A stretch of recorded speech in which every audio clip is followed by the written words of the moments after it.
Gil Martin here, and the Locked On Road to the NHL trade deadline continues. The Edmonton Oilers active with another deal today.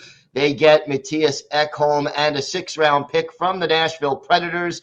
Nashville gets back Tyson Barrie, Reed Schaefer, a first-round pick in 2023, and a fourth-round pick in 2024. Here with us to discuss this latest deal, Brett Holden of Locked On Oilers. Brett, the moves just keep on coming. Your thoughts about this latest trade? Is it Christmas in February? What's going on here? We are all getting a whole bunch of gifts.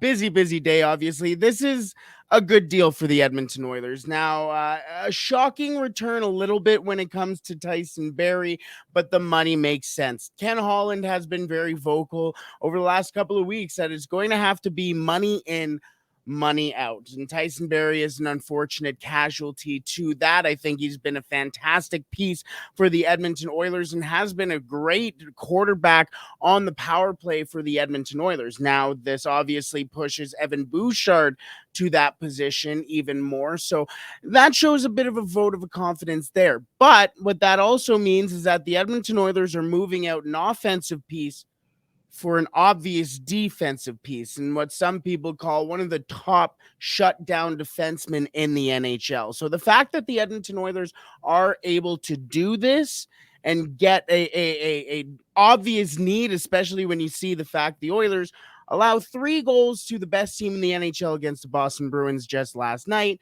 and then 5 or 6 goals, against the worst team in the NHL in the Columbus Blue Jackets. This was an obvious need, and the Edmonton Oilers addressed it. And it seems to me to be a need that is designed for playoff style hockey. 100%. Oh, 100%. You saw, and it's exactly what we saw in the playoffs just last year. You saw just how torn down by the end of it the Edmonton Oilers defense was. And really the only guy on that back end who had any sort of experience was Duncan Keith, who eventually went on to retire for obvious reasons. He's an older lad. And the Edmonton Oilers need somebody who can be that just nail. And what the Edmonton Oilers really did is add a potential top pairing defenseman, A, but B, a guy who can take minutes off of Darnell Nurse. That has been the conversation for a little bit. And you saw just how injured Darnell Nurse was. He was playing with a torn hip flexor. It's difficult to even walk with a torn hip flexor, never mind play in numerous playoff series, but that's what Darnell Nurse did. Now with Mattias Ekholm, he can take those minutes off of Darnell Nurse and really shoulder the load for the Oilers. And who do you think they'll pair him with initially on the blue line? So that's I saw this question coming, and I was curious too. So Darnell Nurse and Cody Ceci has not really been working out recently, and I think pairing Darnell Nurse with a more defensive stay-at-home defenseman is going to be the right play.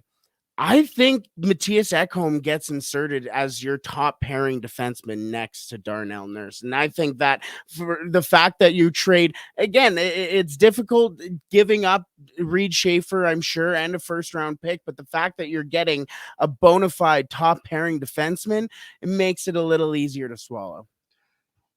Do you expect any more moves between now and the trade deadline?